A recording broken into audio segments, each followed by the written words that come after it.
I'll tell you, today, when I look at some of the things that are going on, boy, I think the people in our pews are just begging for what does God's Word say about all these new changes in society regarding life and relationships and things.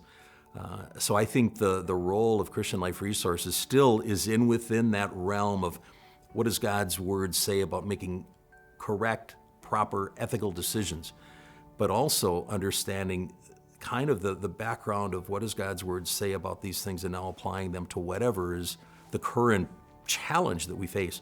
And I believe they're going to be harder and harder going forward. The number one way that the average person reaches us is through the internet.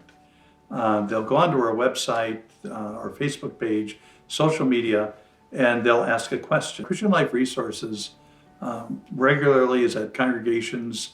I'm on the road preaching, doing Bible class presentations. I have a staff that does that. We have regular office hours people can call. But if it's a genuine crisis, you call and 24/7 you will be hooked up with someone. There have been many times I've gotten up in the middle of the night and have handled a phone call. Somebody wants to end their life.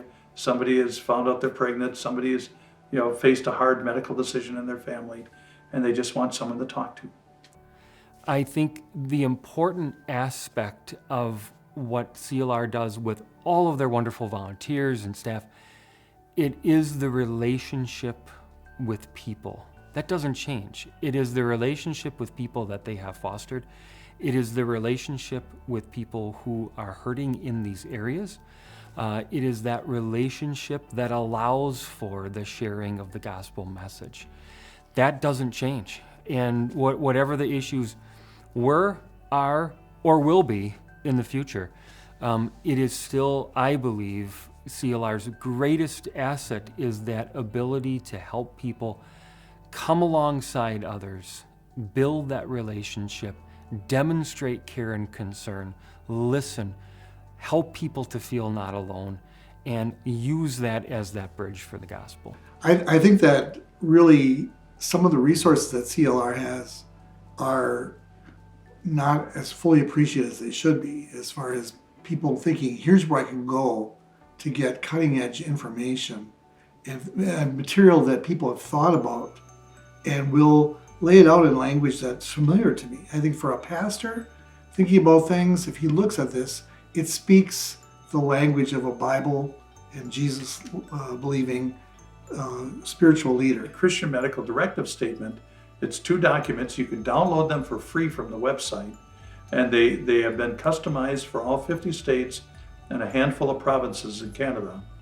But they match the state statutes, and it allows you to make choices that are God-pleasing, to testify to your faith, and to better explain what's going on. We introduced the Life Challenges podcast. It's a weekly podcast. It runs 30 minutes, and we talk a wide spectrum of issues. I think it serves several things. One is, when I talk about finding resources on the website, you have to go to the website, look for what you want. Whereas on a podcast, you don't know what you're going to learn that day, but you enjoy the interplay between the 3 people who are on that podcast. And that's another thing. When you read something, it's generally written by one person. But when you have 3 people talking, suddenly a practical insight, a theological insight, something from the news comes up that you wouldn't have had if any one of those was the only author.